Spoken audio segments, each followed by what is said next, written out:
Oi, gente, tudo bem? A gente está começando aqui mais uma entrevista na Rádio do Imparcial. Hoje com o Edson Cabral, diretor do filme Doutor Araguaia, que fala sobre o desaparecimento do João Carlos Haas, um médico que desapareceu durante a ditadura militar. Muito obrigada por ter aceitado o convite, Edson.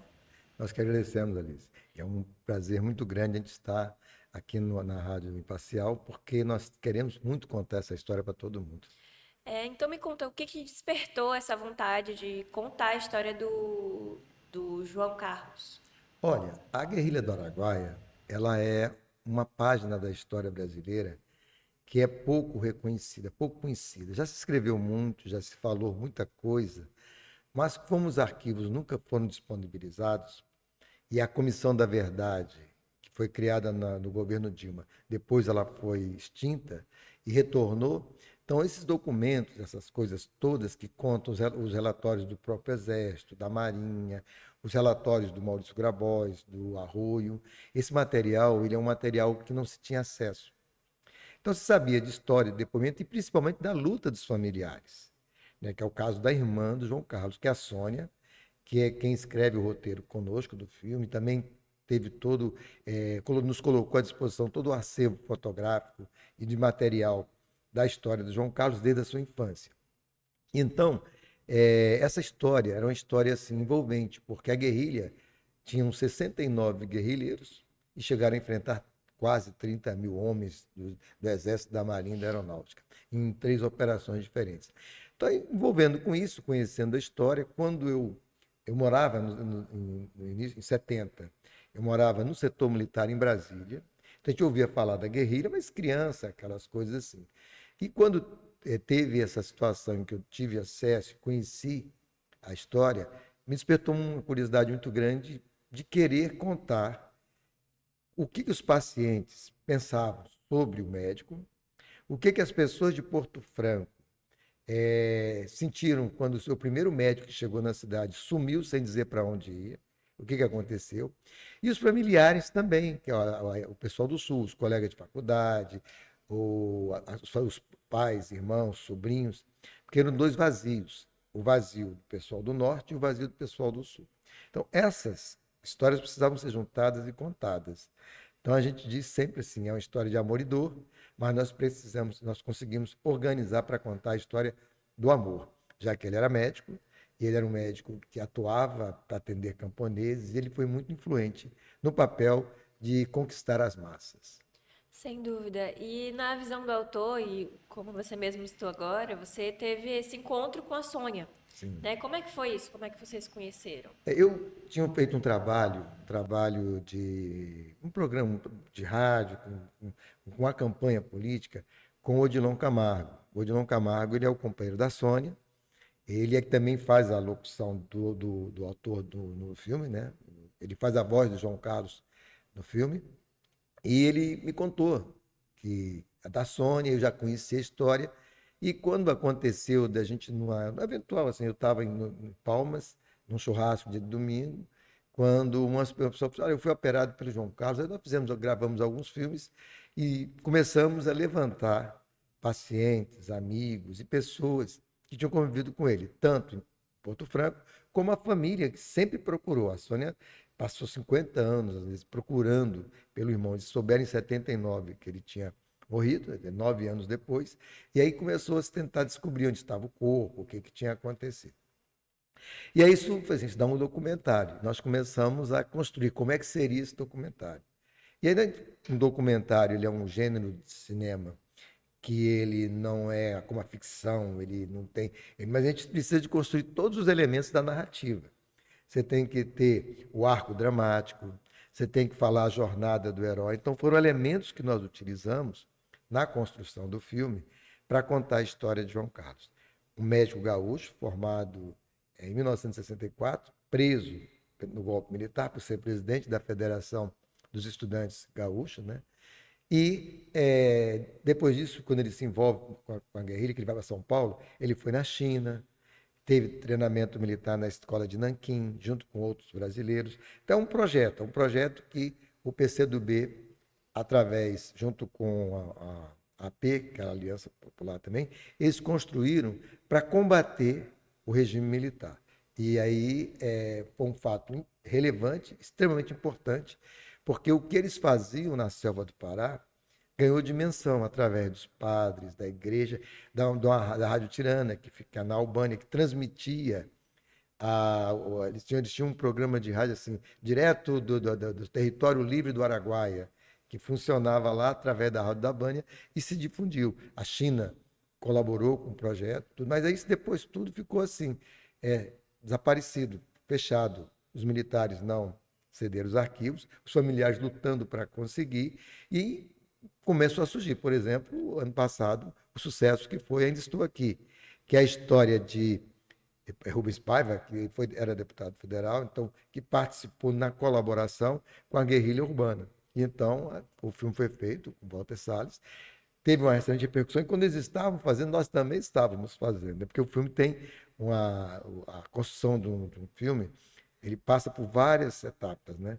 A captação de imagem, roteiro, finalização, né? E não é, o dele do Walter Salles é um filme que tem atores, que tem um orçamento gigantesco, que tem uma finalidade. O nosso é uma produtora independente, mas é um filme muito bonito, vale a pena ser assistido. Sem dúvidas. Eu estava, inclusive, vendo aqui a visão do diretor e eu marquei um trecho específico. E aí eu vou ler aqui, que diz: Descobrimos inúmeros amigos e pacientes que foram atendidos pelo médico gaúcho em seu hospital comunitário de Porto Franco. E eu fiquei muito curiosa, acredito que o público também, sobre como vocês descobriram, porque aqui no interior do Maranhão é uma cidade pequena, deve ter sido um trabalho bem minucioso. Como é que foi? Assim, João Carlos, Maurício Grabois, André Grabois e Gilberto, eles chegaram em Porto Franco em 1966, 67, logo quando ele retornou da China. E Porto Franco, ele era uma base do projeto do PCdoB. Só que Porto Franco, o Maurício Grabois, por exemplo, cortava cabelo, ele vendia panelas, vendia miudezas, né, numa cidade do interior. E o João Carlos, ele implantou uma clínica. Foi o primeiro médico a chegar na região de Porto Franco. E ele começou a atender as pessoas. E o médico, quando chega na cidade do interior, aí, muito caso de todo tipo de doença que tinha, de problemas que até hoje ainda existe na região, ainda não se tem um serviço médico, né, vamos dizer assim, de qualidade para a população, ainda é muito carente, e ele começa a atender. Então ele vai ganhando o quê? Ele vai ganhando amizade, confiança das pessoas. E aí opera um, opera outro, salva uma pessoa, tem que fazer uma cirurgia. E ali ele se deslocava, às vezes, a cavalo, atravessava aqui Porto Franco e Tocantinópolis, do Maranhão para o Tocantins, que era Goiás, você atravessava ali de balsa. Então, ele ficou conhecido na região. E daí, o prefeito lá na época organizou para ele fazer um mini hospital com camas. Então as pessoas fizeram muitas cirurgias. Então nós temos assim, uma das pessoas que grava no filme, ele fez uma cirurgia de hernia inguinal com ele. O outro fez de úlcera, né? Então várias cirurgias eram feitas. Eu jogo bola no Tocantins com colegas meus que quando criança ele tratou de garganta. Então ele atendia. Assim, quem é de Porto Franco conhece, já ouviu falar em João Carlos Aires Sobrinho. Ele era um verdadeiro mito. As pessoas em Porto Franco sempre diziam assim: o que João Carlos ou a Branca não resolver, é só Deus. Né? Então eles eram muito influentes, essas pessoas lá.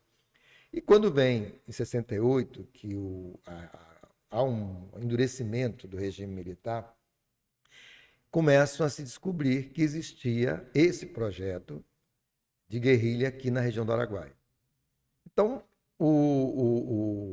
ele teve que ir embora. Então, causou assim, um verdadeiro susto na população. Porque ele já estava, assim, ele já tinha uma vida social muito grande. Ele foi padrinho de colação de grau no interior do Maranhão. Até hoje isso é muito forte. Se forma, tem aquelas festas de formatura. Ele foi padrinho, dançava um valsa. Então, esse envolvimento dele deixou um vazio muito grande, as pessoas sentiam saudade. Por que, que aquele primeiro médico foi embora? Não sabia. Ele dizia assim: não, um dia vocês vão saber. Ele falava isso, comentava dessa forma. E com isso, a gente foi somando. Então, grava com o paciente, grava com amigos dele, grava com personalidades, e a história foi sendo contada, e só que tinha uma dificuldade. Como é que a gente vai gravar, por exemplo, com os camponeses do Araguaia? E aí a Fundação Maurício Grabois, que é parceira do documentário, nos colocou todo o acesso de material de mídias, de jornais, de revistas. E a gente fez uma consulta muito ampla sobre tudo que existia da guerrilha e das pessoas. E aí começa a surgir tudo. Você tem na Universidade Estadual do Maranhão e na Universidade Federal do Norte Tocantinense um grupo de pesquisa que pesquisa literatura de testamento. E lá eles têm um grupo específico sobre a guerrilha do Araguaia. Então tem teses de mestrado, tese de doutorado. O Romualdo, que é um escritor de Goiás, que fez vários livros sobre a guerrilha, é uma pessoa muito conhecida aqui no Maranhão também, que era Paulo Fontelli, que foi morto, né? Foi morto por lutar pela luta da terra dos camponeses. Então, essa história é uma história envolvente.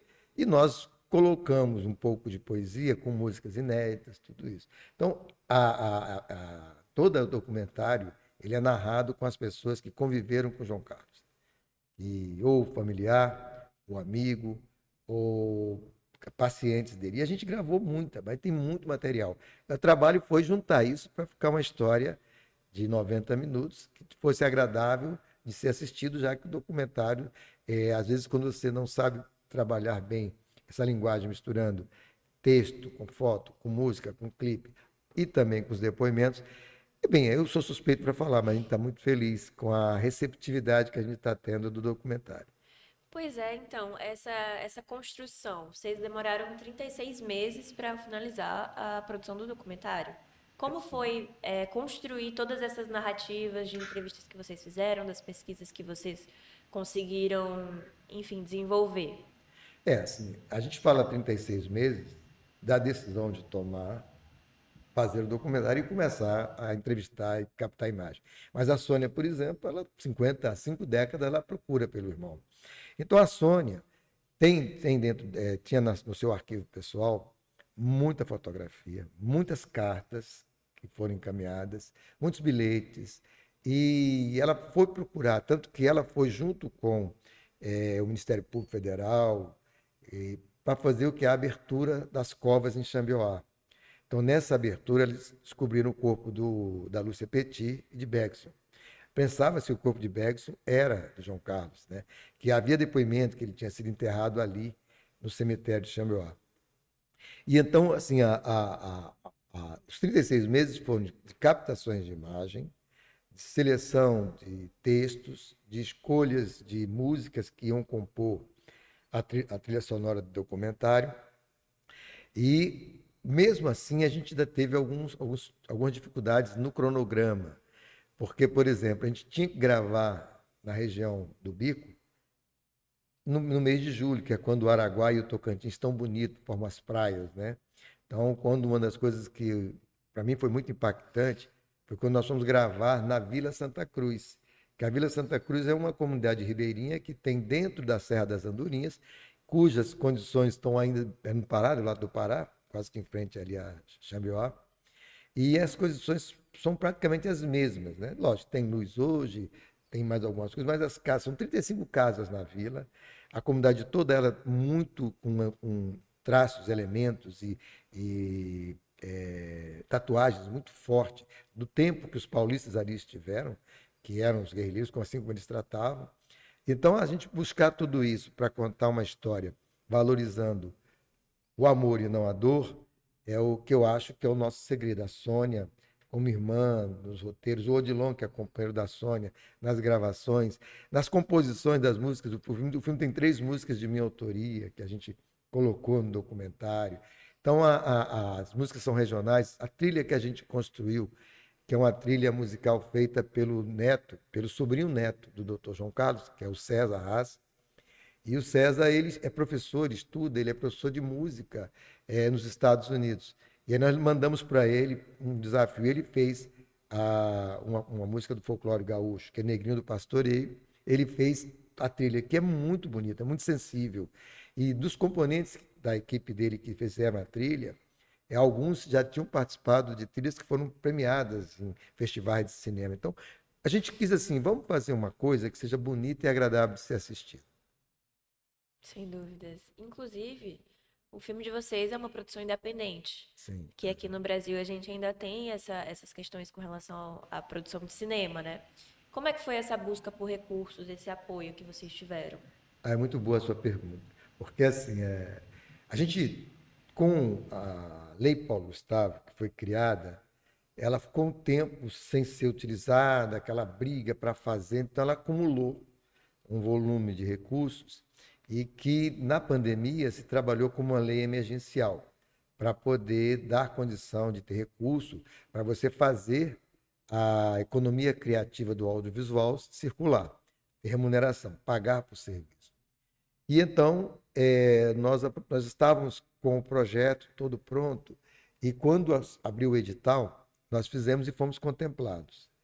A contemplação do recurso nos deu a garantia de que o filme viria, né, para as telas.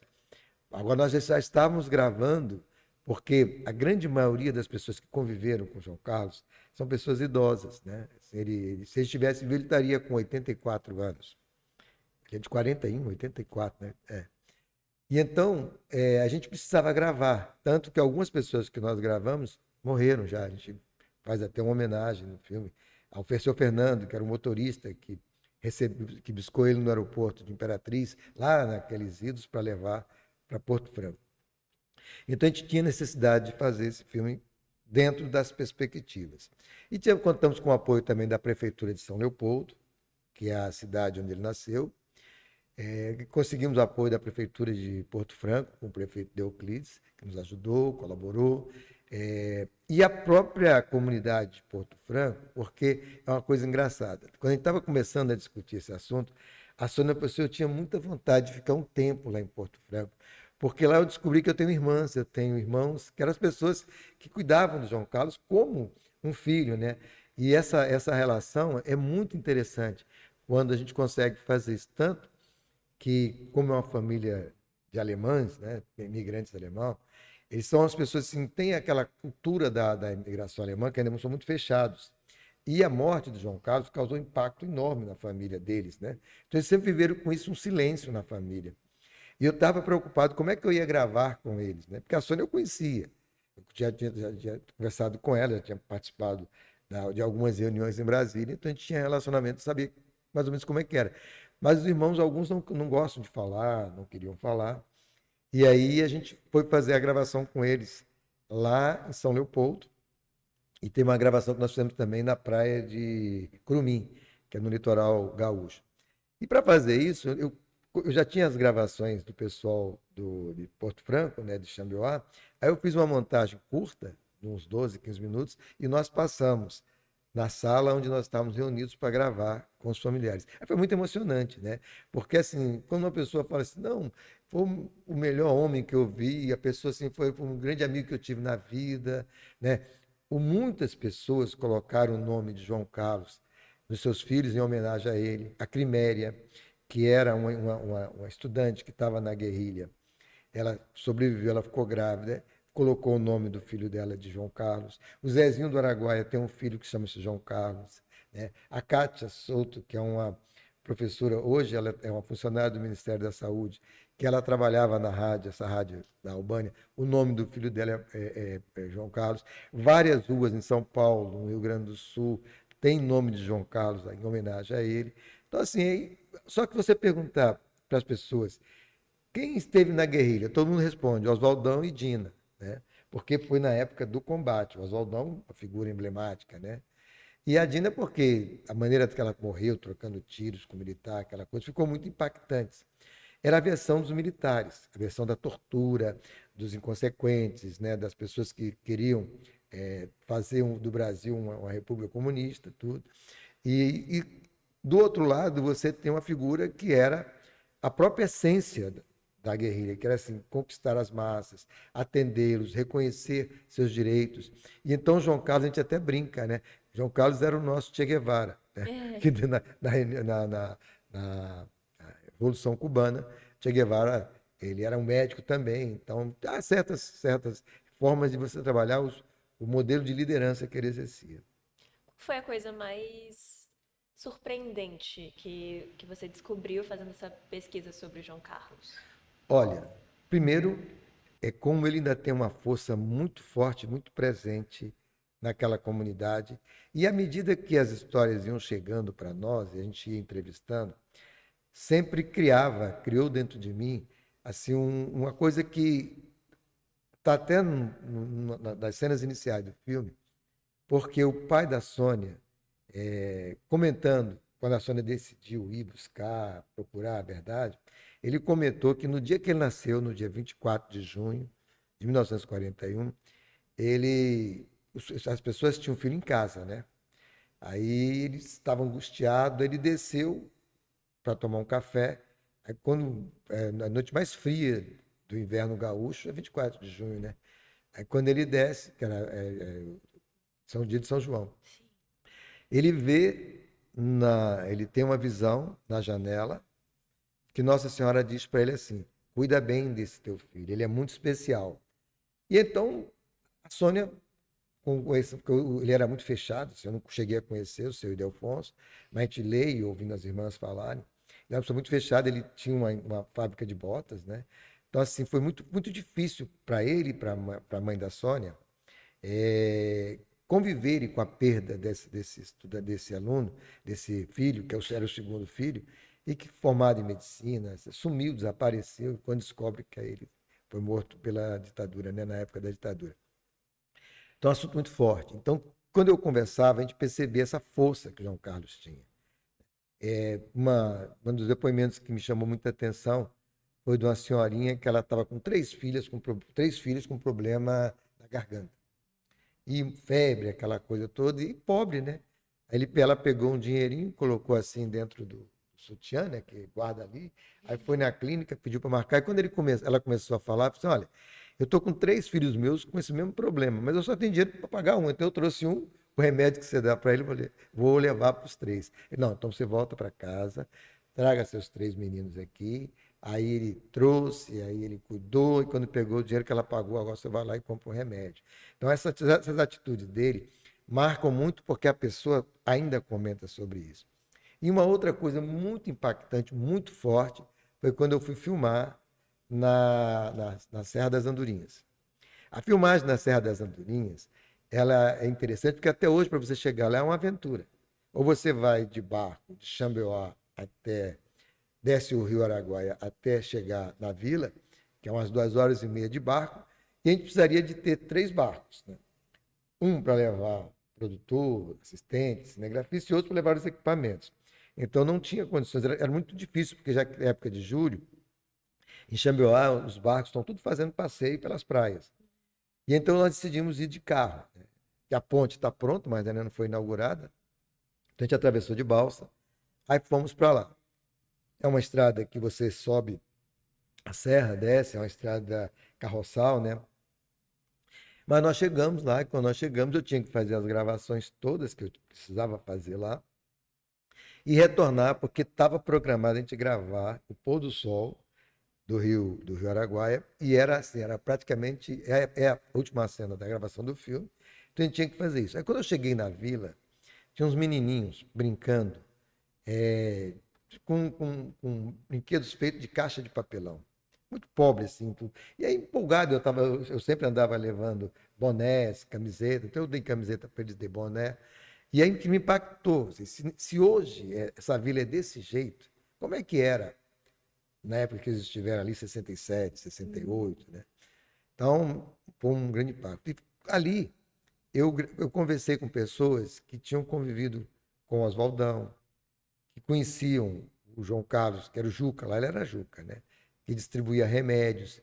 Então, assim, aí você vê o tanto que eles são impactados até hoje, porque quando os militares entraram, eles arrasaram tudo, tocaram fogo nas casas de palha, é, helicópteros sobrevoando a região, até incêndio eles provocavam jogando bombas de cima dos helicópteros. Foi uma coisa que ficou muito forte, muito, assim, muito agressiva. E depois, sem contar que aqueles paulistas que eles tanto gostavam e adoravam, foram todos exilados. Quem conseguiu fugir ou sair por razões que foram levados ou foram presos, como é o caso de Genuíno. A Criméria, que estava grávida, que teve que sair, o Zezinho, que entrava e tirava as pessoas. Quem sobreviveu, que conta a história desse trabalho. E os camponeses, mesmo depois da guerrilha, da redemocratização do país, eles têm muito medo de falar, porque foram muito ameaçados. Então, se você anda ali pelo sul do Maranhão, pelo norte goiano, que hoje é o Tocantins, a região do Bico, essas coisas são muito fortes. E ficou uma área muito militarizada, que continuou os conflitos de terra, continuou as mortes de lideranças, de igrejas, de padres, da pastoral. Então, é uma região que impacta quando a gente faz um filme que existiu, e aí vem aquela pergunta: e se a guerrilha fosse vitoriosa, como é que seria o Brasil? Que a gente indaga isso para algumas pessoas e pergunta. Mas a guerrilha foi essencial para caminhar para o processo de abertura, para o fim da ditadura. Porque foi o ponto mais alto assim, de exageros que se cometeu. Cortava-se cabeça de pessoas, torturas, cortava dedo, braços, enterravam, colocavam camponeses dentro de buracos que eles abriam, como se fossem celas, com uma forma muito violenta de tratar. E principalmente depois que houve a segunda imersão do Exército, eles foram muito violentos. Eles mataram. Não era nem para trazer os corpos, era matar e enterrar ali mesmo. Tanto que depois eles retiraram todos os corpos, tocaram fogo, que dessas pessoas todas só descobriram 3 corpos: do Sepeti, do Bergson e de uma outra pessoa que foi enterrada junto com eles lá em Xambioá. Os demais corpos nunca foram encontrados. Foi interessante quando você falou sobre Ainda Estou Aqui, porque eu, pelo menos, vejo a repercussão que teve esse filme como um resgate muito necessário da nossa história, da redemocratização. E aí, quando a gente tem mais produções com esse tema, a gente percebe que as pessoas estão voltando para a história buscando respostas. Como é que você enxerga isso? Bem, em primeiro lugar, uma das motivações minhas para fazer o documentário foi porque, lendo alguns artigos sobre cinemas feitos pós-ditadura, os filmes foram feitos pós-ditadura no Chile, na Argentina, no Uruguai, no Brasil. Os filmes brasileiros, a ditadura no Brasil foi a mais longa, 21 anos. E os filmes brasileiros feitos da ditadura tentaram transparecer ou um excesso de tortura, que era a linguagem dos militares, ou inconsequências assim, tanto de pessoas que lutaram na guerrilha urbana como na guerrilha rural. Então, a ideia era fazer um filme reflexível, para as pessoas assistirem e pensarem, sair da sala de cinema incomodado em saber que aquilo aconteceu e que nós perdemos uma safra de grandes brasileiros, sonhadores, idealistas, que deram sua vida, né, na tentativa de que o Brasil não continuasse com aquele regime de recessão, que era a ditadura militar. Paralelo a isso, nós tivemos um governo que quis reacender tudo isso, que exaltava torturadores como sendo heróis nacionais. E o trabalho da Comissão da Verdade, quando foi retornado, então houve assim, um resgate que começou no governo Dilma depois, porque é uma obrigação. O Brasil foi condenado pela Organização Latino-Americana de Direitos Humanos para poder criar os museus da ditadura, devolver às famílias os corpos dos seus filhos, trocarem a causa-morte na certidão de óbito. Então, um filme como esse, ele traz uma contribuição para a história.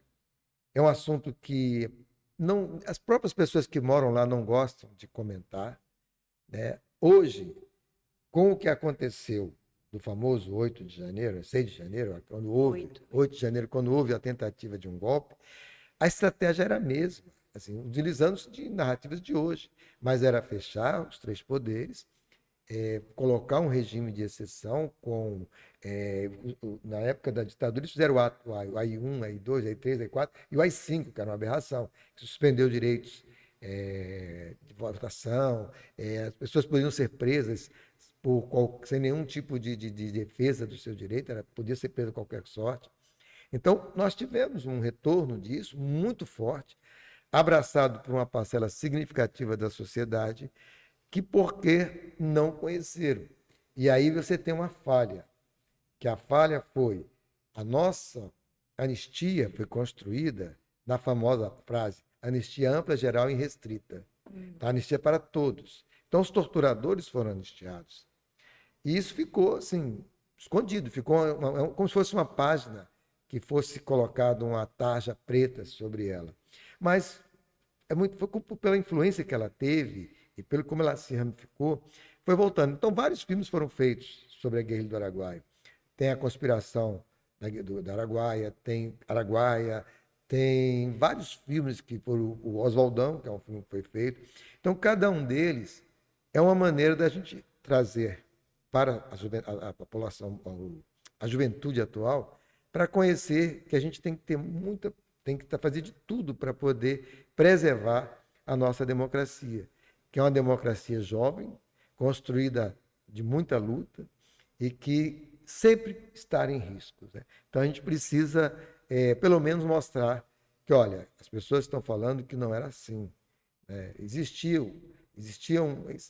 ainda uma falsa afirmação de que durante o regime militar o Brasil viveu um período de crescimento econômico. Não, teve um crescimento econômico fruto de algumas atividades que foram desenvolvidas pela própria evolução do empresariado nacional, mas você, para ter um equilíbrio, o desenvolvimento tem que ser para todos.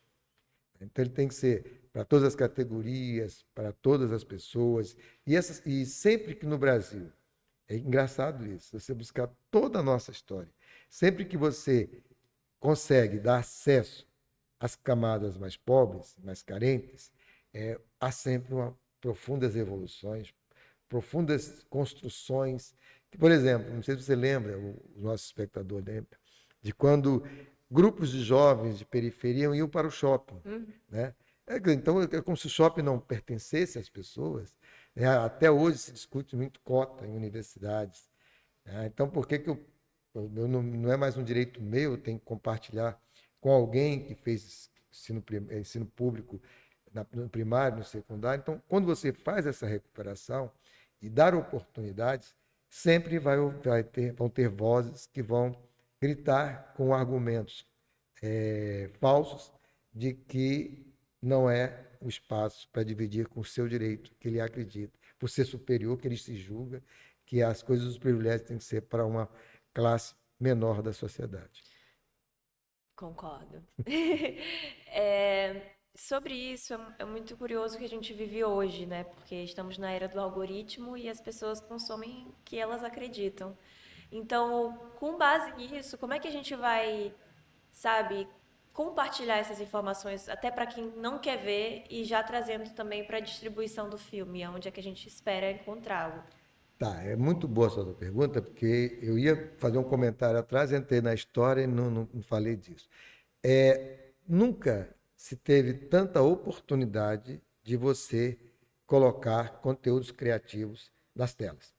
De um celular, passando por canais de streaming, por salas de cinema, de tudo isso. Então, o cinema vive assim uma crise de conteúdo. Se produz muito, mas não se distribui pouco.